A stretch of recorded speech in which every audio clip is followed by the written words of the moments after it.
In this important scene from Little Odessa, 1994, the film director James Gray orchestrates the reunion between Reuben, a teenager searching for direction, and his brother Joshua, a hitman banished from Brighton Beach. The encounter takes place at the Metropole Hotel, a setting that feels frozen in a state of decaying time. 1. A sanctuary of exile.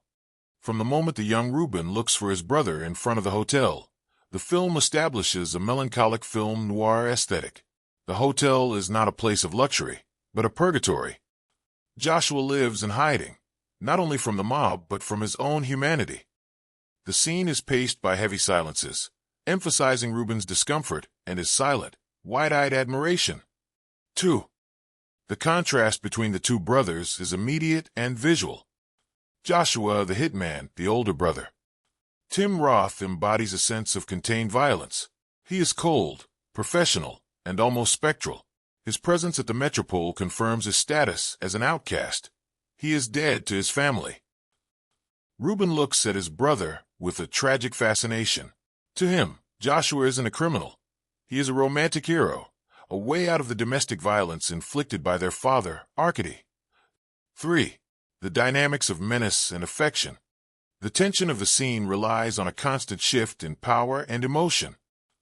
Joshua greets Reuben with the cold distance of a man who can no longer afford to trust anyone. Security takes precedence over blood. Despite his hardness, Joshua eventually accepts his brother's presence.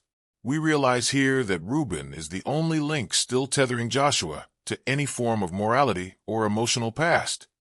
The transfer of power. By allowing Reuben into his world, Joshua inadvertently seals the boy's fate. Reuben's hero worship of his cursed older brother is ultimately what will lead to his downfall. 4.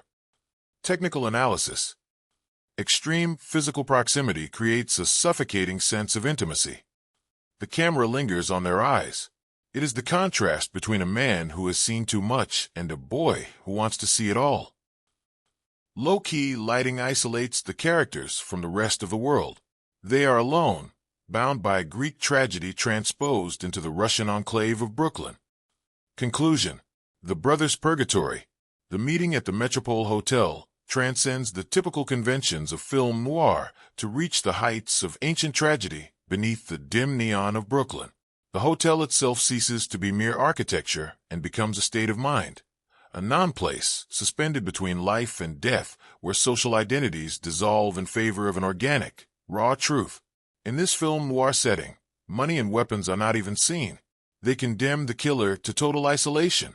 The dialogue, stripped to a radical economy of words, betrays the ancestral burden of the Shapiro bloodline, a chronic inability to verbalize affection, where silence becomes the only refuge for a warped brotherly love. By crossing the threshold, Reuben does not find the protector he sought, but rather a funhouse mirror reflecting his own future. This scene opens the tragic irony of the film. The act of finding a brother, a gesture of pure loyalty, paradoxically is and becomes a death sentence. Fiche le camp. On peut pas se voir plus tard? C'est trop dangereux. Bah, on a qu'à se donner rencard ailleurs. Je peux pas, désolé.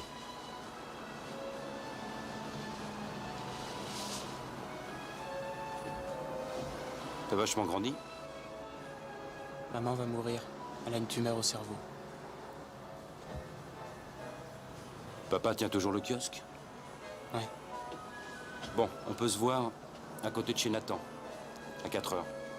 J'y serai. Approche.